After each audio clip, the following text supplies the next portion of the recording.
Les paroles des rescapés d'attaques sont rares au Mali. Peur des représailles ou traumatisme psychologique.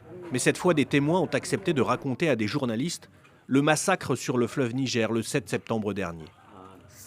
On a enterré 117 morts. Ensuite, on a ramené des corps repêchés qu'on n'a pas comptés.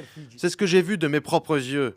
On a l'habitude qu'il y ait des tirs sur le bateau, mais cette fois, c'était quelque chose de différent. Ils étaient plus de 500, comme Al-Hadj, à être montés sur le Tombouctou, un bateau historique qui relie la ville de Tombouctou à Gao.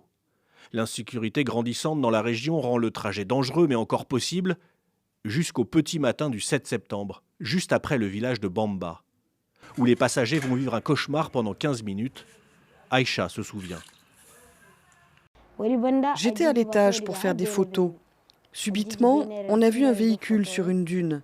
Certains ont murmuré que c'était peut-être la voiture du chef de village. On est descendu pour informer les militaires parce qu'on n'avait pas confiance. Quelques secondes après, une roquette a été lancée. Une roquette, puis plusieurs qui touchent le moteur et entraînent un incendie. Des tirs aussi. Les militaires présents sur le bateau tentent de riposter en vain. Le capitaine parvient à accoster, mais plusieurs dizaines de personnes sont déjà mortes. Certains ont péri à cause de balles perdues. Beaucoup d'enfants sont morts. Dans notre cabine, je suis la seule survivante. Le gouvernement décrète 3 jours de deuil national, mais le bilan reste peu clair.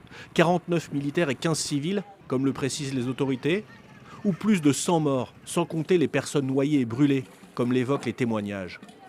Et quel groupe est à l'origine du massacre? Est-ce le groupe de soutien à l'islam et aux musulmans, comme l'assure l'armée?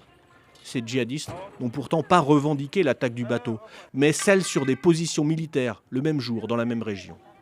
Des questions en suspens, comme la vie sur le fleuve Niger.